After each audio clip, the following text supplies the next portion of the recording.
নতুন নতুন দাবি তুলে নির্বাচনে বাধা সৃষ্টি করছে জামায়াত। অভিযোগ বিএনপির পরিকল্পিতভাবে বিভক্তি তৈরির দাবি। পাল্টা অভিযোগ জামায়াতের, আগে গণভোটে অনড় অবস্থান। তারেক রহমানের দেশে ফেরা ঠেকাতে চলছে নানামুখী ষড়যন্ত্র। অভিযোগ নিউ ইয়র্ক বিএনপি নেতাদের। নিরাপত্তা নিশ্চিতে অন্তর্বর্তী সরকারকে ব্যবস্থা নেওয়ার আহ্বান। চট্টগ্রাম বন্দরের নিউ মুরিং টার্মিনাল বিদেশিদের ইজারার সিদ্ধান্তের প্রতিবাদে গণ অনশনে শ্রমিক কর্মচারীরা। নিরাপত্তা ও সার্বভৌমত্ব হুমকির মুখে পড়ার শঙ্কা। নৌকায় খেলতে খেলতে নদীতে নিখোঁজ। জামালপুরে আরও এক শিশুর মরদেহ উদ্ধার। মৃতের সংখ্যা বেড়ে 4, এখনও নিখোঁজ এক। পরিবারে শোকের মাতম।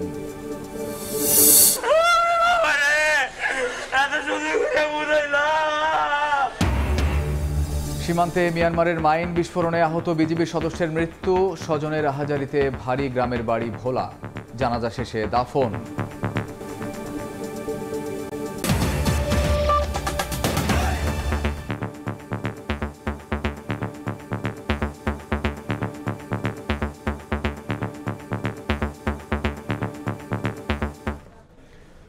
সময় সংবাদের সঙ্গে আছি আমি কামরুজ্জামান মামুন।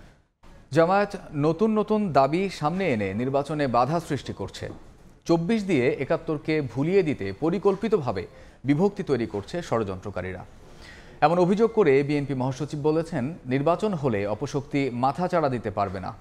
এদিকে 2-3টি দলের মতামত জাতির ওপর চাপিয়ে দেয়া, রুখে দেওয়ার পাশাপাশি ধর্মকে ব্যবহার করে ফায়দা হাসিলের অপচেষ্টার বিষয়ে সবাইকে সতর্ক থাকার আহ্বান নেতাদের। জাতীয় প্রেস ক্লাবে জাতীয়তাবাদী মুক্তিযোদ্ধা দলের সমাবেশ, যাতে অংশ নেন দেশের বিভিন্ন প্রান্ত থেকে আসা বীর মুক্তিযোদ্ধারা। সমাবেশে অংশ নিয়ে বিএনপির কেন্দ্রীয় নেতারা বলেন, বহুরূপীদের খপ্পরে পড়েছে দেশ। 71-এর নারকীয় হত্যাকাণ্ডের দায়ে জামায়াতকে নিষিদ্ধ করা উচিত। বিএনপির পক্ষ থেকে দাবি তোলা উচিত যে 24-এর 23-24 এবং এর আগের গণহত্যা, নির্মম নির্যাতন, নিপীড়ন, ভোটাধিকার হরণ, এই জন্য যদি আওয়ামী লীগের কার্যক্রম নিষিদ্ধ হতে পারে, তাহলে 71-এর গণহত্যা, ধর্ষণ, নারকীয় হত্যাযজ্ঞের কারণে জামায়াত ইসলামকে নিষিদ্ধ করতে হবে। 71-এর মুক্তিযুদ্ধকে হেয় করার একটা চেষ্টা আমরা লক্ষ্য করেছি। অন্তর্বর্তীকালীন সরকার এবং যারা ক্ষমতাসীন আমলা, এরা তো মুক্তিযুদ্ধে অংশগ্রহণ করে নাই এবং এদের অনেকেই মুক্তিযুদ্ধের বিরুদ্ধে ছিল, তাই তারা মুক্তিযুদ্ধকে ভুলিয়ে দিতে চায়।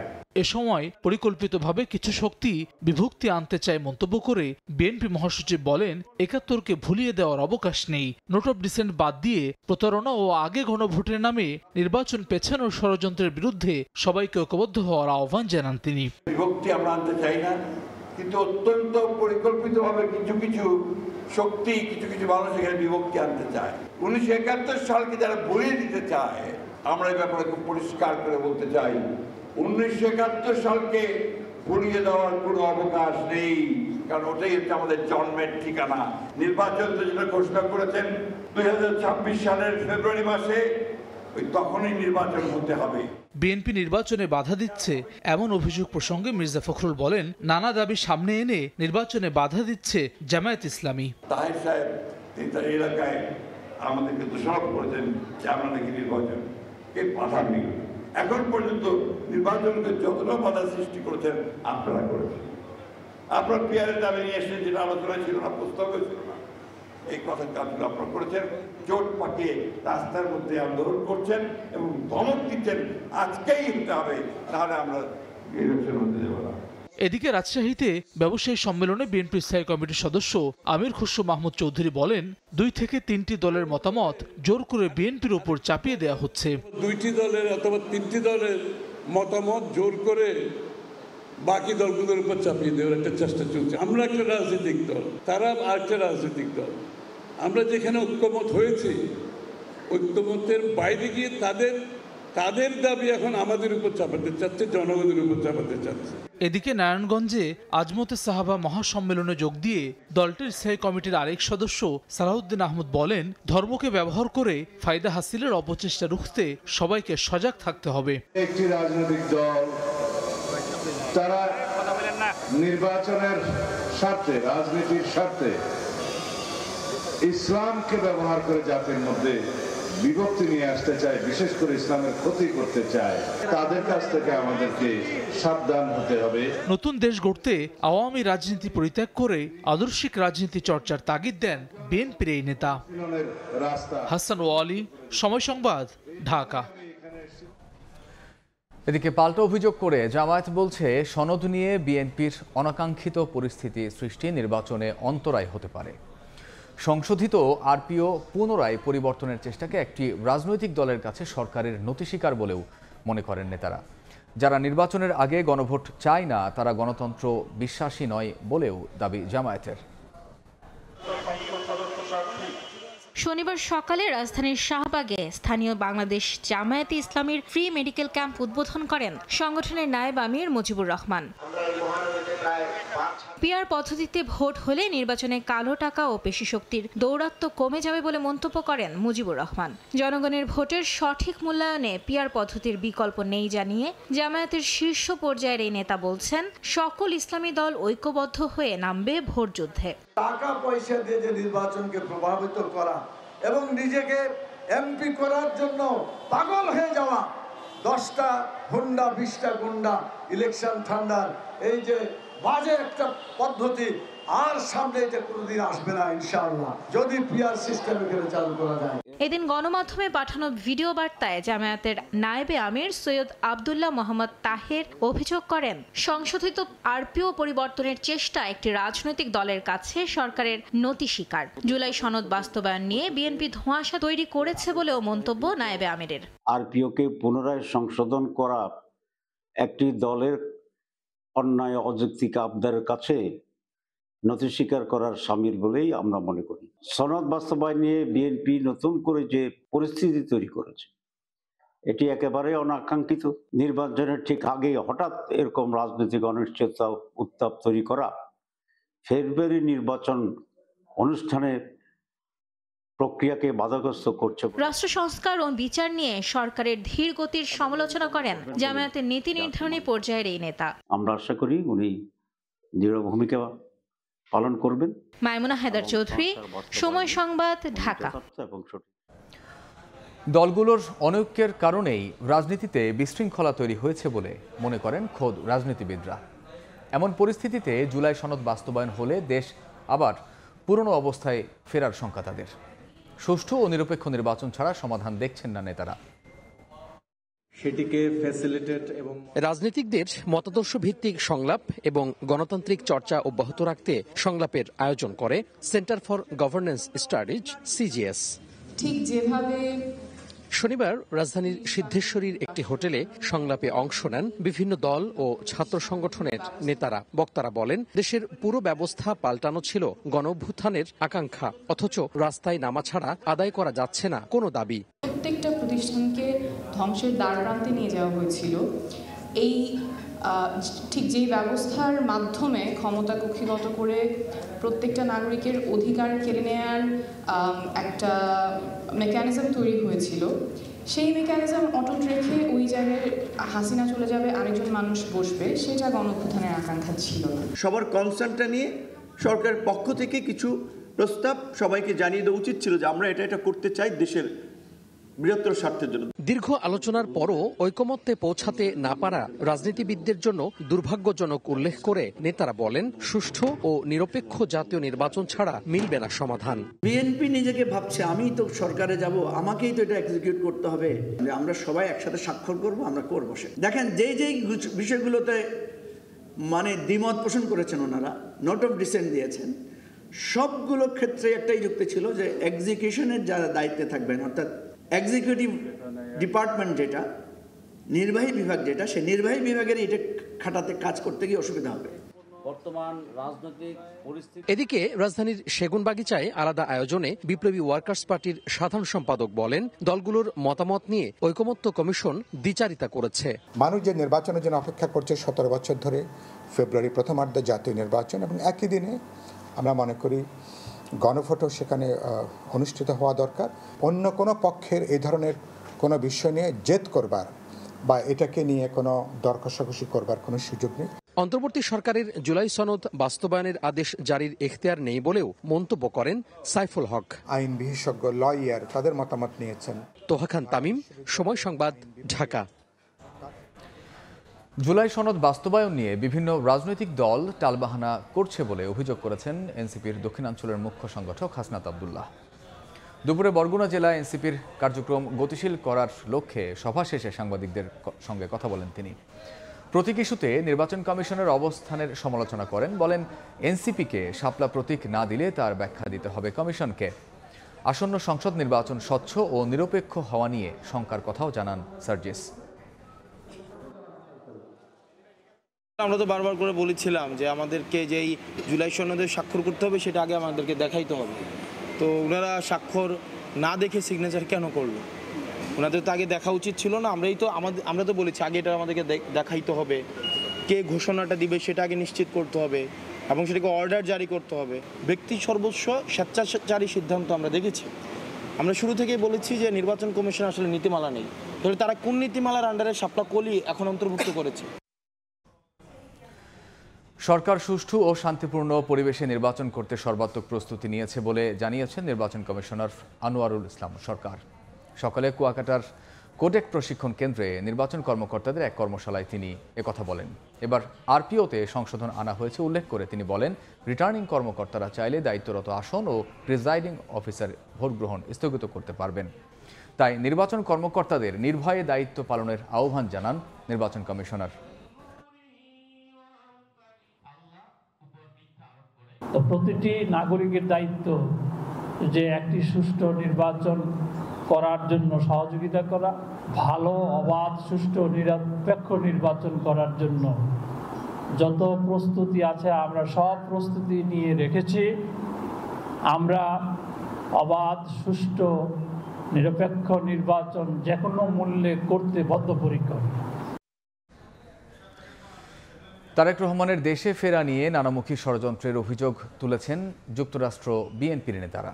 নিউ ইয়র্কে সংবাদ সম্মেলনে দলের ভারপ্রাপ্ত চেয়ারম্যানের নিরাপত্তা নিশ্চিতে অন্তর্বর্তী সরকারকে যথাযথ ব্যবস্থা নেওয়ার আহ্বান জানিয়েছেন তারা। নিউ ইয়র্ক থেকে হাসানুজ্জামান সাকির রিপোর্ট।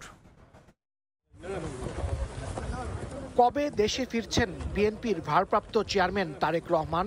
নভেম্বরেই দেশে ফিরবেন এমন আভাস বারবার দিয়েছেন দলটির নেতারা।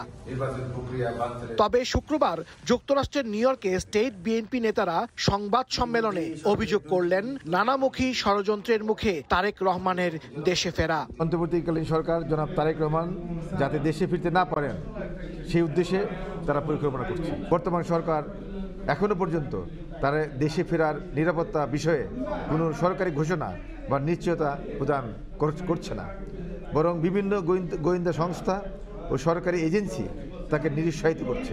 তারেক রহমানকে অবিলম্বে দেশে ফেরাতে তার নিরাপত্তা নিশ্চিতের দাবি জানান নেতারা। একটা প্রেস ব্রিফিং এর মাধ্যমে আমাদের দেশনায়ক জনাব তারেক রহমানকে দেশে নিরাপত্তা দেওয়া হবে, কোনো ঘাটতি নেই এই মর্মে তারা জাতিকে একটা মেসেজ দিতে হবে, এটা আমাদের দাবি। সরকারের কাছে আমরা এই প্রবাস থেকে তাকে অনুরোধ জানাচ্ছি যে আমাদের নেতা বাংলাদেশে ফেরার আগে তাকে যেন সুস্পষ্টভাবে তার নিরাপত্তার সমস্ত বিধি প্রকাশ করে তাকে বাংলাদেশে যাওয়ার জন্য আমন্ত্রণ জানান। সৌদি আরবে ওমরা পালন শেষে দ্রুতই দেশে ফিরবেন দলের ভারপ্রাপ্ত চেয়ারম্যান, এমন প্রত্যাশা বিএনপি নেতাদের।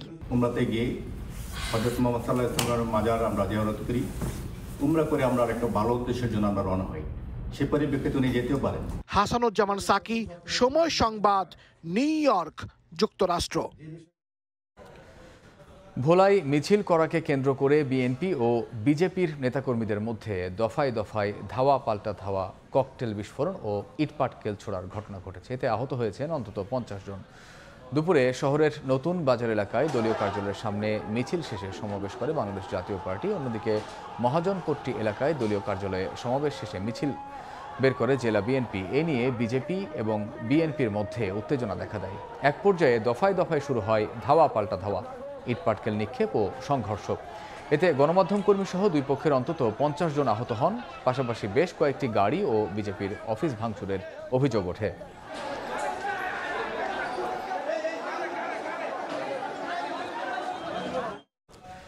সময় সংবাদে আরও থাকছে। সেন্ট মার্টিন ভ্রমণে নিষেধাজ্ঞা উঠে গেলেও নেই পর্যটক, রাত্রি যাপনের অনুমতি না থাকায় নেই আগ্রহ, যাত্রী সংকটে ছাড়ছে না জাহাজ।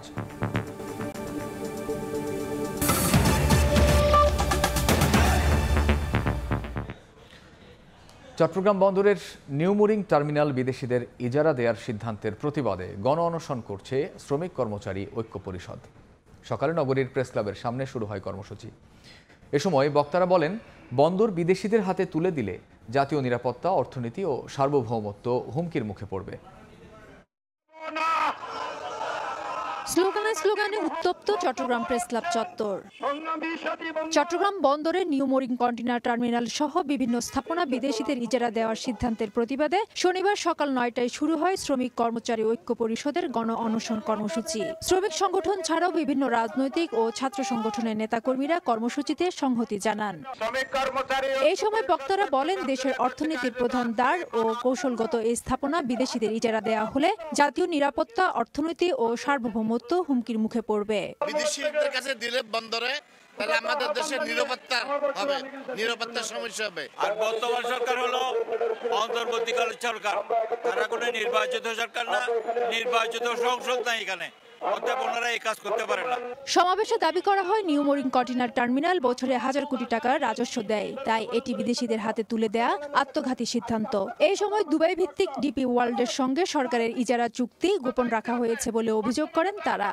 এই বন্দর দিয়ে সমস্ত এক্সপোর্ট ইম্পোর্টের 92% এমসিসির মাধ্যমে আজকে সমাধা হয়।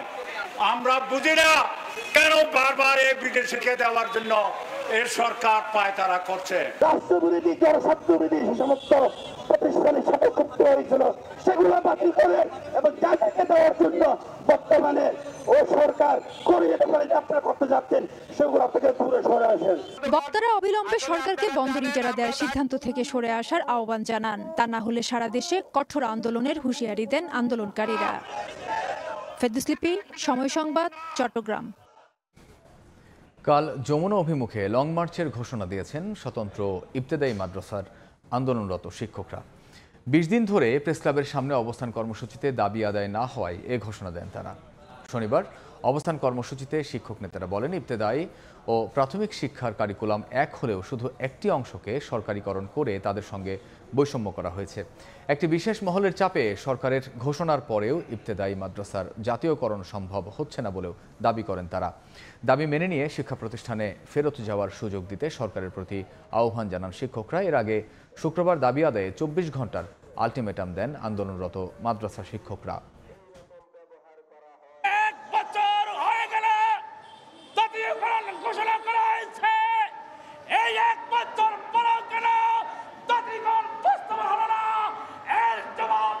আমাদের দাবি জাতীয়করণ ঘোষণা না হওয়া পর্যন্ত আমরা এই রাজপথ ছাড়ব না।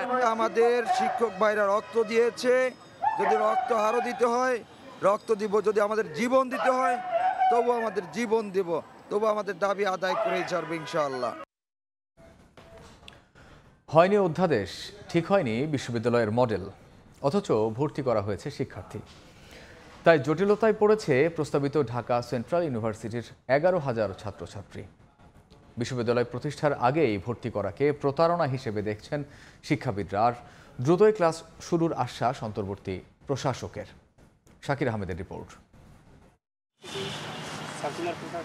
চলতি বছর রাজধানীর 7 কলেজকে নিয়ে প্রস্তাবিত ঢাকা কেন্দ্রীয় বিশ্ববিদ্যালয়ের ভর্তি পরীক্ষায় উত্তীর্ণ হন নূর নবী ইসলাম। অন্যান্য বিশ্ববিদ্যালয় যেখানে এক সেমিস্টারের ক্লাস শেষে আগামী বছরের ভর্তি পরীক্ষার তারিখ ঘোষণা করেছে, সেখানে প্রস্তাবিত এই বিশ্ববিদ্যালয়ের শিক্ষার্থীদের ক্লাস শুরুর কোনো খবর নেই। আমি সেকেন্ড টাইমার 1 বছর গ্যাপ, এখন এখানে আমার যদি ডিসেম্বরে ক্লাস শুরু হয় 1 বছর গ্যাপ ড্রপ পড়ছে, তার মানে আমি 2 বছর শেষে পড়ে গেলাম। শুধু নূর নবী নন, বিশ্ববিদ্যালয় প্রতিষ্ঠার আগেই ভর্তি পরীক্ষা দিয়ে উত্তীর্ণ হয়ে 11,000-এরও বেশি শিক্ষার্থী এখন পরিচয়হীন। কোনো বিশ্ববিদ্যালয়ই তাদের দায়িত্ব নিচ্ছে না, তাই বারবার স্মারকলিপি, আন্দোলন ও অনশন করেও মিলছে না সমাধান। ওনারা যদি ওই মডেলের মধ্যে যদি ওনারা সাবজেক্ট না দেখাতে পারে তাহলে ওনারা আমাদের ভর্তি পরীক্ষা নিল কেন? কলেজের পদ্ধতিতে আমাদেরকে ভর্তি নিয়ে ফেলাইছে, এই কারণে ওনাদের উচিত হইব যে কলেজের পদ্ধতিতে আমাদের আপাতত এই সেশনটা রান করা। প্রস্তাবিত বিশ্ববিদ্যালয়ের মডেল নিয়ে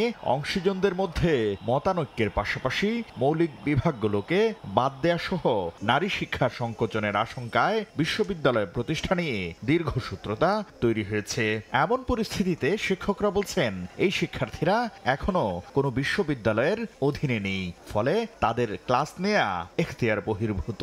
তবে মন্ত্রণালয়ের নির্দেশনা পেলে তারা সে অনুযায়ী ব্যবস্থা নেবেন। বর্তমানের যে কলেজগুলোর স্বাতন্ত্র্য আছে এই কাঠামো বজায় রেখেই তারপরে যা কিছু করার সেটা করতে হবে। বলা হচ্ছে নতুন একটা বিশ্ববিদ্যালয় হবে, সেই বিশ্ববিদ্যালয় যেহেতু আইন প্রতিষ্ঠিত হয়নি, অধ্যাদেশ হয়নি, ফলে তারা তাদের ক্লাস নেওয়ার বিষয়টা আমরা যদি নিতে চাই এটা আসলে আইন পারমিট করে না। আইন পারমিট করতে গেলে তাদেরকে কোনো একটা বিশ্ববিদ্যালয়ের অধীনে থাকতে হবে এবং শিক্ষা মন্ত্রণালয়ের অনুমতি থাকতে হবে। বিশ্ববিদ্যালয় প্রতিষ্ঠার সব ধাপ সম্পন্ন না করেই শিক্ষার্থী ভর্তি করাকে হঠকারী সিদ্ধান্ত উল্লেখ করে দ্রুত সরকারকে এই শিক্ষার্থীদের একাডেমিক পরিচয় নিশ্চিত করার পরামর্শ শিক্ষাবিদদের। বিশ্ববিদ্যালয় হলো না, তার কাঠামো কি হবে, রূপরেখা কি হবে, শিক্ষক কারা হবেন, শিক্ষার্থীর ক্রাইটেরিয়া কি হবে, ক্যাম্পাস কোথায় হবে, অর্থাৎ সব কিছু চূড়ান্ত না করে শিক্ষার্থী ভর্তি করে ফেলা, এটা তো আমি মনে করি যে কেবল ভুল না, এটা রীতিমতো অপরাধ। আর দ্রুতই সমস্যা সমাধানের আশ্বাস অন্তর্বর্তী প্রশাসকের। বিলম্ব হবে বলে আমি মনে করি না, দ্রুতই হয়ে যাবে, হয়ে গেলে সবকিছুর সমাধান হবে। প্রস্তাবিত এই বিশ্ববিদ্যালয় প্রতিষ্ঠার বিষয়টি অধ্যাদেশের খসড়ার উপর মতামত যাচাই বাছাইয়ের পর্যায়ে রয়েছে। শাকির আহমেদ, সময় সংবাদ, ঢাকা।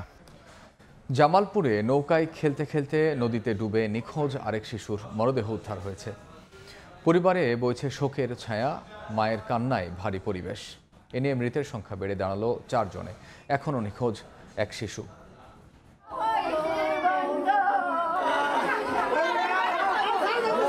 মায়ের বুক ফাটা আর্তনাদে ভারী ঝিনাই নদীর পার। নিখোঁজ সন্তান কুলসুমের নিথর দেহ ফিরে পেলেন মা। শনিবার সকাল থেকে নদীর বিভিন্ন পয়েন্টে দ্বিতীয় দিনের উদ্ধার অভিযানে নামেন ফায়ার সার্ভিসের ডুবুরি দল। এক পর্যায়ে নিখোঁজ কুলসুমের লাশ দেখতে পান তারা। উদ্ধারের পর হস্তান্তর করা হয় পরিবারের কাছে। এই নিয়ে 4 শিশুর লাশ উদ্ধার হলো। তবে এখনো নিখোঁজ রয়েছে বৈশাখী নামে আরেক শিশু। প্রখণ্ড তাপমাত্রা ছিল, যার ফলে তারা ছোট ছোট বাচ্চা নদীতে আসছে গোসল করার জন্য। পানির স্রোতই তারা এসে গেছে। বাপ মা তো কান্দে কান্দে মরবো, জীবন আর আসবো না। কত দুঃখ কষ্টে মানুষ করে, কত কিছু ঘর বাড়ি করে কাঁদে কি করলো, সব ফুরাই গেল। নিহত 4 জনের মধ্যে পলি আক্তার, কুলসুম ও আবু হাসানের বাড়ি মাদারগঞ্জের চরভাটিয়ান এলাকায়, আর সাইবা আক্তার সরিষাবাড়ি উপজেলার বাউসী এলাকার বাসিন্দা। শুক্রবার বিকেলে ঝিনাই নদীর আনারবাড়ি ঘাটে গোসল করতে নামে 5 শিশু। এই সময় পাড়ে বাঁধা নৌকায় খেলতে গিয়ে ডুবে যায় সবাই। রাতেই 3 শিশুর লাশ উদ্ধার করে ফায়ার সার্ভিসের ডুবুরি দল। সময় সংবাদ, জামালপুর। বান্দরবান সীমান্তে আরাকান আর্মির পুঁতে রাখা মাইন বিস্ফোরণে নিহত বিজিবি সদস্য আক্তার হোসেনের দাফন সম্পন্ন হয়েছে ভোলাই। স্বজন শুভানুধ্যায়ীদের পাশাপাশি জানাজায় অংশ নেন তার বিজিবি সহকর্মীরাও। স্বামীর অকাল মৃত্যুতে দিশেহারা স্ত্রী, স্বজন ও সহকর্মীর অশ্রুসিক্ত নয়নে ভোলায় চিরনিদ্রায় শায়িত হলেন বিজিবি সদস্য আক্তার হোসেন। শনিবার সকালে আক্তারের লাশবাহী হেলিকপ্টার পৌঁছায় ভোলার দৌলত খান হেলিপ্যাডে। সেখান থেকে মরদেহ নেওয়া হয় গ্রামের বাড়ি কলেজ রোড এলাকায়। এ সময় কান্নায় ভেঙে পড়েন স্বজনরা। শেষবারের মতো বিদায় জানান আত্মীয় স্বজন, এলাকাবাসী। পরে আবি আবদুল্লাহ কলেজের পাশের ঈদগাহ মাঠে নেওয়া হয় মরদেহ। সেখানে জানাজা শেষে TNT জামে মসজিদ কবরস্থানে দাফন করা হয়। সীমান্তে প্রাণহানি কমাতে সরকারকে কার্যকরী পদক্ষেপ নেয়ার দাবি পরিবারের। আমার ছেলে যেইভাবে মারা গেছে, অদূর ভবিষ্যতে যেন সরকার এটার প্রতি একটা সুদৃষ্টি রাখে। বার্মার বাহিনীরা আমাদের রিপন ভাইকে এভাবে হত্যা করেছে। এজন্য আমরা আমাদের দেশের রাষ্ট্রপ্রধানের কাছে আমরা বিচার চাই। 12 অক্টোবর বান্দরবনের নাইখংছড়ির তমরু সীমান্তে টহলের সময় মিয়ানমারের বিদ্রোহী গোষ্ঠী আরাকান আর্মির পুঁতে রাখা মাইন বিস্ফোরণে আহত হন আক্তার হোসেন। 20 দিন চিকিৎসার পর শুক্রবার ঢাকা সম্মিলিত সামরিক হাসপাতালে মৃত্যু হয় তার।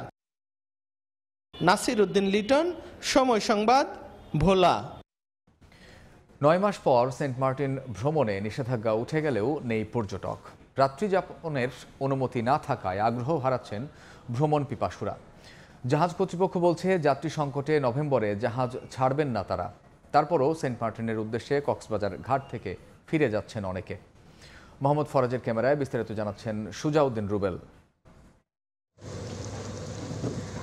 পহেলা নভেম্বর পর্যটকদের জন্য উন্মুক্ত করা হয়েছে সেন্ট মার্টিন দ্বীপ। তাই সেন্ট মার্টিন ভ্রমণের উদ্দেশ্যে কক্সবাজারের BIWTA ঘাটে আসেন ফরিদপুরের শামীম খান, কিন্তু কাউন্টারে বিক্রি হচ্ছে না টিকিট, নেই জাহাজও। আজকে চলে আসছি যে সেন্ট মার্টিন যাব এই উদ্দেশ্যে, তো আইসা দেখি তো এক বিরাট কায়দা ওয়েদা। শুধু শামীম খান নন, সেন্ট মার্টিন ভ্রমণে যেতে অনেক পর্যটক এসেছিলেন ঘাটে। সবাই ফিরেছেন হতাশ হয়ে। নভেম্বরেও সেন্ট মার্টিনে রাত্রি যাপনের অনুমতি চাইছেন পর্যটকরা। ঘাটে এসে দেখলাম যে কোনো জাহাজই চলাচল অফ, তো যার কারণে একটু হতাশাই হলাম। ওভারনাইট স্টে করতে না পারলে সেটা আসলে ওয়ার্থ না যাওয়াটা। জাহাজ কর্তৃপক্ষ বলছে দীর্ঘ সময় জাহাজে চড়ে সেন্ট মার্টিন পৌঁছে রাতে থাকার অনুমতি নেই পর্যটকদের। মাত্র 1 ঘন্টা দ্বীপে ঘুরেই আবার জাহাজে উঠতে হবে পর্যটকদের। তাই লোকসানের সংখ্যায় জাহাজ ছাড়ছেন না তারা। নৌ পরিবহন দপ্তর এখনো রেশিওর যে শিডিউলটা ওইটা দেয় নাই। তো এই শিডিউলটা আমরা কি চেয়ে নিব না ওনারা চেয়ে নিবে? কারণ ওনারাই তো নিজেরা মিটিং করছে। বলতে গেলে একটা সম্পূর্ণ সমন্বয়হীনতা, আমাদের সাথে তামাশা। এমন পরিস্থিতিতে জাহাজ কর্তৃপক্ষের সঙ্গে বসে বিষয়টি সুরাহার কথা বলছে জেলা প্রশাসন। ট্যুরিজম বোর্ডের পক্ষ থেকে একটা অ্যাপস ডেভেলপ করা হয়েছে, যারা টিকিট কাটতে আগ্রহী সেখানে গেলে তারা টিকিট কাটতে পারবে। 3 বছর আগেও টেকনাফ থেকে দৈনিক 5-6 হাজার পর্যটক নিয়ে সেন্ট মার্টিন যাতায়াত করত 9 থেকে 11টি জাহাজ। কিন্তু মিয়ানমারের রাখাইন রাজ্যে সংঘাতের কারণে টেকনাফ সেন্ট মার্টিন রুটে পর্যটকবাহী জাহাজ চলাচল বন্ধ রয়েছে। সুজাউদ্দিন রুবেল, সময় সংবাদ, কক্সবাজার। এবার চট্টগ্রাম বিভাগের খবর।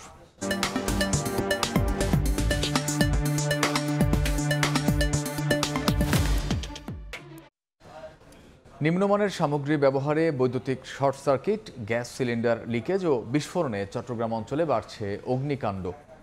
এখানকার 11 জেলায় গত 22 মাসে ছোট বড় 7,000 আগুনে পুড়ে গেছে কয়েকশো কোটি টাকার সম্পদ। জলাশয় সংকট, সরু রাস্তা ও যানজটে আগুন নিয়ন্ত্রণে বেকায়দায় পড়তে হচ্ছে ফায়ার সার্ভিসকে। আশরাফুল আলম মামুনের ক্যামেরায় বিস্তারিত জানাচ্ছেন কমল দে। বৈদ্যুতিক দুর্ঘটনাজনিত আগুনে পুড়ছে বসতবাড়ি, মুহূর্তে ছাই সাধারণ মানুষের সহায় সম্পত্তি। আগুন থেকে রক্ষা পাচ্ছে না অত্যাধুনিক শিল্প কারখানাও। ফায়ার সার্ভিসের তথ্য অনুযায়ী চলতি বছরের প্রথম 10 মাসে বৃহত্তর চট্টগ্রামে ৩,235টি আগুনের ঘটনা রেকর্ড করা হয়েছে। আর 2024 সালের পুরো বছরে 1,503টি বৈদ্যুতিক শর্ট সার্কিটের আগুনের পাশাপাশি গ্যাস লাইন লিকেজ থেকে 95টি, গ্যাস সিলিন্ডার বিস্ফোরণে 22টি, গ্যাস সিলিন্ডার লিকেজে 126টি সহ আগুনের ঘটনা ছিল 3,530টি। 2024-25 সালের মধ্যে প্রায় 7,000 অগ্নিকাণ্ড সংঘটিত হয়েছে। এর মধ্যে ইলেকট্রিক শর্ট সার্কিট সবচেয়ে বেশি। এটার একমাত্র কারণ হলে আপনার ভোল্টেজ উঠানামা করা অথবা অবৈধ সংযোগের কারণে এই অগ্নিকাণ্ড ঘটিয়ে থাকে। 11 জেলার সমন্বয়ে গঠিত চট্টগ্রাম বিভাগে ফায়ার স্টেশন রয়েছে 105টি। 14 উপজেলার চট্টগ্রাম বিভাগে 28টি। আর 60 বর্গ মাইলের এই নগরীতে ফায়ার স্টেশন রয়েছে মাত্র 9টি, যা চাহিদার তুলনায় একেবারেই নগণ্য। আবার আগুন নেভানোর ক্ষেত্রে রয়েছে নানা সংকট, নানা জটিলতা। নির্বিচারে জলাশয় ভরাট করে বহুতল ভবন তলায় আগুন নেভানোর ক্ষেত্রে তীব্র পানি সংকটে ভুগতে হয়। এছাড়া যানজটের কারণে ফায়ার সার্ভিসের পানিবাহী গাড়ি ঘটনাস্থলে পৌঁছতে দেরি হচ্ছে। তার সঙ্গে রয়েছে কেমিক্যাল থেকে সৃষ্ট আগুনের জটিলতা। শহরে জলাশয়ের অভাব আমরা পৌঁছতে পারি না, এবং শহরের সবচেয়ে বড় কথা হচ্ছে কী ধরনের আগুন, কী ধরনের দাহ্য বস্তু সেখানে রয়েছে তার তথ্যটি আমাদের সঠিক জানা থাকে না। যেমন কেমিক্যাল হলে একটি যদি মেটেরিয়াল কোন ধরনের কেমিক্যাল সেখানে আছে, তার MSDS মেটেরিয়াল সেফটি ডাটাশিট যদি সেখানে থাকতো, তাহলে আমরা ওই ধরনের প্রিভেন্টিভ মেজার্সগুলো নিয়ে সেখানে আমরা ফায়ার ফাইট করতাম। তাই শিল্প কারখানার পাশাপাশি বহুতল ভবনের আগুন নেভানোর ক্ষেত্রে ফায়ার সার্ভিসের সক্ষমতা অর্জনের তাগিদ BGMEA এই নেতার। আমাদের যে মেকানিজমগুলো আছে ডিল করার জন্য, that has to be modernize, or আপনাকে ওখানে আরও ইনভেস্টমেন্ট করতে হবে, অ্যাওয়ারনেস বাড়ানো, অথবা আপনি যে গ্যাস লিকেজের ওখানে কমপ্লায়েন্স বাড়ানো। 22 মাসের আগুনে সম্পদের ক্ষতির পরিমাণ কয়েকশো কোটি টাকার বেশি। কমল দে, সময় সংবাদ, চট্টগ্রাম। গাজায় ৩০ ফিলিস্তিনির মরদেহ ফেরত দিয়েছে ইসরায়েল। তবে বেশিরভাগ মরদেহেই রয়েছে নির্মম নির্যাতনের ছাপ। যুদ্ধবিরতির মধ্যেও গাজার বিভিন্ন এলাকায় বিমান হামলা চালিয়ে যাচ্ছে নেতানিয়াহু বাহিনী। সন্ত্রাসী অবকাঠামোয় আঘাত হানার দাবি করেছে ইসরায়েলি বাহিনী, যদিও গাজাবাসী বলছেন হামলায় ক্ষতিগ্রস্ত হচ্ছে বেসামরিক এলাকা। এর মধ্যে তুরস্কের নেতৃত্বে জরুরি বৈঠকে গাজার স্থিতিশীলতা ও সহায়তার প্রবাহ নিয়ে কূটনৈতিক তৎপরতা বাড়ছে। হামাসের হাতে নিহত 2 ইসরায়েলি বন্দির মরদেহ ফেরত দেওয়ার একদিন পরই গাজায় 30 ফিলিস্তিনির মরদেহ পাঠিয়েছে নেতানিয়াহু প্রশাসন। ফিলিস্তিনি কর্তৃপক্ষ জানিয়েছে অনেক মরদেহেই রয়েছে নির্মম নির্যাতনের ছাপ। এই নিয়ে তদন্তের দাবি তুলেছে মানবাধিকার সংস্থাগুলো। যুদ্ধবিরতি সত্ত্বেও গাজার দক্ষিণাঞ্চল খান ইউনুস ও উত্তর গাজা সিটির বিভিন্ন এলাকায় বিমান হামলা চালিয়েছে ইসরায়েল। দেশটির সামরিক বাহিনী জানায় সন্ত্রাসী অবকাঠামো লক্ষ্যবস্তু করে হামলা চালানো হয়েছে। তবে স্থানীয়দের অভিযোগ, বিমান হামলায় বেসামরিক এলাকা ক্ষতিগ্রস্ত হয়েছে। গাজার বাসিন্দারা বলছেন যুদ্ধবিরতি ঘোষণা হলেও বাস্তবে তা টিকে নেই। খাদ্য ও আশ্রয়ের অভাবে বহু মানুষ এখনো মানবিক বিপর্যয়ের মুখে। আবার সহিংসতার মাত্রা বেড়ে যাওয়ার শঙ্কায় দিন কাটছে অনেকের। এমন পরিস্থিতিতে যুদ্ধবিরতি রক্ষায় কূটনৈতিক তৎপরতা বাড়াচ্ছে তুরস্ক। তুর্কি পররাষ্ট্রমন্ত্রী হাকান ফিদান জানান স্থানীয় সময় সোমবার ইস্তাম্বুলে জরুরি বৈঠকে গাজার যুদ্ধবিরতি ও পরবর্তী পদক্ষেপ নিয়ে আলোচনা হবে। বৈঠকে অংশ নেবেন সংযুক্ত আরব আমিরাত, কাতার, জর্ডান, পাকিস্তান, ইন্দোনেশিয়া ও সৌদি আরবের পররাষ্ট্রমন্ত্রীরা। ফিদান বলেন গাজায় মানবিক সহায়তা প্রবাহে ইসরায়েলের বাধা নিয়ে আন্তর্জাতিক মহলে উদ্বেগ বাড়ছে। তুরস্কের লক্ষ্য যুদ্ধবিরতি ধরে রাখা এবং গাজা টাস্কফোর্স গঠন করা। ইয়াসিন মোহাম্মদ জিসান, সময় সংবাদ। লিটন জাকেরদের উদ্দেশ্য করে টাইগার সমর্থকদের দুয়োধ্বনিতে হতাশ Caribbean head coach Darren Sammy. তার মতে খারাপ সময়েও সমর্থকদের উচিত ক্রিকেটারদের পাশে থাকা। এছাড়া এদেশের তরুণ ক্রিকেটারদেরও প্রশংসায় ভাসিয়েছেন ওয়েস্ট ইন্ডিজের এই কিংবদন্তি ক্রিকেটার। চট্টগ্রাম থেকে আশরাফুল আলমের ক্যামেরায় আরও জানাচ্ছেন তামিম হোসেন। ওয়ানডে সিরিজটা হারলেও বন্দর নগরীতে টি-20 সিরিজটা ঠিকই জিতে নিয়েছে ড্যারেন স্যামির দল। নেপালের কাছ থেকে পাওয়া ক্ষতর মলমটা বাংলাদেশে এসেই লাগালো ক্যারিবিয়ানরা। নিয়েছে গেল বছর ঘরের মাঠে টাইগারদের কাছ থেকে পাওয়া হোয়াইট ওয়াশের প্রতিশোধও। তাই আনন্দটাও অনেক বেশি। মাঠকর্মী থেকে শুরু করে যে চেয়েছেন তার সঙ্গেই সেলফি তুলেছেন এই ক্যারিবিয়ান মাস্টারমাইন্ড। ভালোবেসে ফেলেছেন এই দেশটাকে। বাংলাদেশের সিরিজ চ্যালেঞ্জিং। তারা গেল বছর আমাদের দেশে গিয়ে ওয়ানডে টি-20 জিতেছে। এবার এটা পুনরায় ঘটেছে, তারা ওয়ানডে জিতেছে। আমরা চেয়েছি টি-20 জিততে, সেটা আমরা পেরেছি। আমাদের দলের সবাইকে ধন্যবাদ দিতে চাই, বিশেষ করে বোলিং ডিপার্টমেন্টকে। যেমন ভালোবেসেছেন তেমন দর্শকদের ওপর হতাশ হয়েছেন স্যামি। গ্যালারি থেকে লিটন জাকেটদের দুয়োধ্বনি দেন টাইগার ভক্তরা। হোম ভেন্যুতে লিটনদের সঙ্গে এমন আচরণ পছন্দ হয়নি ক্যারিবিয়ান হেড কোচের।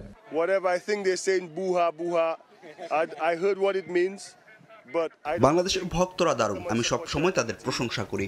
যদিও আমি এখন খেলছি না, তারপরও অনেক ভালোবাসা পেয়েছি। কিন্তু তারা যেভাবে তাদের খেলোয়াড়দের ট্রিট করেছে সেটা আমি পছন্দ করিনি।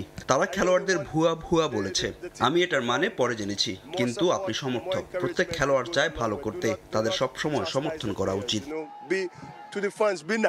প্র্যাকটিস সেশনগুলোতে চট্টলার নেট বোলারদের সঙ্গেও অনেকটা সময় কাটিয়েছেন স্যামি। শোনা গেছে একজনকে নাকি প্রস্তাব দিয়েছেন সিপিএল এর জন্য, যদিও সেটা অস্বীকার করেন তিনি। তবে দেন তার সঙ্গে যোগাযোগ রাখার প্রতিশ্রুতি। আমি কাউকে সিপিএল এ নেওয়ার কথা বলিনি। আমি 15 বছর ধরে এখানে আসছি। হ্যাঁ, এখানে বেশ কিছু ট্যালেন্ট আছে যাদের আরো ভালো করার পরামর্শ দিয়েছি, তাদের উৎসাহ দিয়েছি। পরে তাদের সাথে যোগাযোগও করব। তামিম হোসেন, সময় সংবাদ, চট্টগ্রাম। এই ছিল বিকেল 5টার সময় সংবাদে।